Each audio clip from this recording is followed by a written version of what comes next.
Malas tentunya menjadi musuh terbesar bagi kehidupan semua orang, yang mana ingin mengupayakan sesuatu di dalam hidupnya, tapi ada juga sebagian orang yang menjadikan malas itu sebagian teman dari hidupnya. Semisal bodoh amat dalam hidupnya, tidak ingin ada kemajuan, tidak mau belajar, dan lain-lain. Tapi menurut gua, malas itu terbagi ke dalam 3 tingkatan. Kemalasan pertama, yaitu seseorang yang sadar dirinya malas, tapi memandang sikap malasnya itu sebagai hal yang harus dilawan. Kemalasan kedua yaitu seseorang yang sengaja membiarkan rasa malasnya itu untuk menguasai dirinya, yang mana dia bisa mengurungkan niatnya untuk mengerjakan sesuatu. Kemalasan ketiga yaitu malas yang ada alasannya. Ini sih yang menurut gua paling parah. Karena dengan kemalasannya itu, dia bisa berbohong kepada dirinya sendiri, karena malu untuk mengakui dirinya itu malas. Nah, yang mau gua bahas di video kali ini, ialah tentang pola pikir rendah, yang bisa menyesatkan ke dalam kemalasan. Apakah lu pernah mendengar kata seperti ini? Ngapain ngejar harta? Harta itu tidak dibawa mati. Nah, menurut gua, pemikiran semacam ini termasuk ke dalam pola pikir rendah.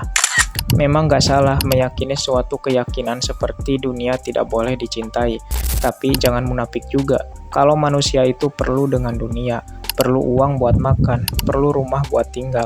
Silahkan saja lo punya pola pikir seperti itu kalau diri lo tidak punya tanggungan dengan orang lain.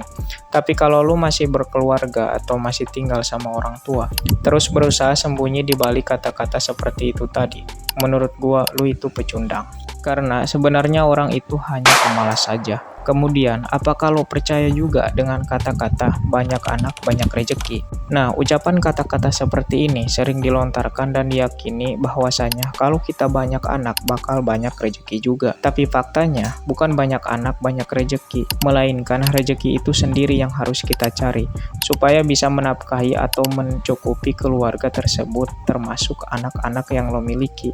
Sebenarnya, asal-usul fun fact dari ucapan tersebut, yaitu berasal dari sejarah kolonial Belanda dulu, yang mana pada tahun 1825 sampai 1830, pada zaman itu banyak memakan korban, dan membuat Belanda terlilit hutang yang sangat besar. Kemudian, Gubernur Van den Bosch melakukan sistem tanam paksa. Sistem ini mengharuskan para petani untuk menanam makanan ekspor, dan harus menyerahkan hasil panennya itu kepada kolonial Belanda. Nah, di sisi lain, hal ini tentunya membutuhkan lebih banyak ketenaga kerjaan, yang pada akhirnya disinilah muncul propaganda asal-usul banyak anak banyak rezeki.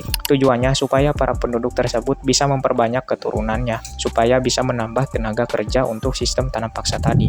Tapi sayangnya banyak yang belum tahu tentang asal-usul dari kata-kata itu, yang mana pada akhirnya banyak di masyarakat kita itu yang menyimpulkan bahwasanya banyak anak banyak rezeki. Serta banyak masyarakat kita juga meyakini slogan tersebut yang membuat banyak anak walaupun ekonominya sulitnya minta ampun. Selanjutnya yaitu tentang logika mistik. Mungkin dari kalian banyak yang belum tahu tentang pemikiran logika mistik ini, yang mana pemikiran ini sering dikaitkan dengan hal-hal mistik atau makhluk gaib. Contohnya semisal dagangan sepi, karena ada yang jahilin, atau minum abu buku, bisa bikin lo pintar, ketawa gojo.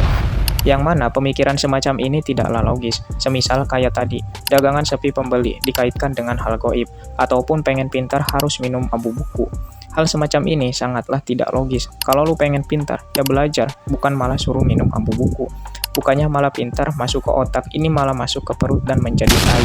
Nah, salah satu alasan kenapa logika mistik ini masih ada atau sebagian masih berlaku di Indonesia, itu karena logika mistik gak perlu untuk berpikir, atau lebih tepatnya malas untuk berpikir. Yang pada akhirnya pemikiran-pemikiran semacam ini yang membuat SDM kita semakin rendah.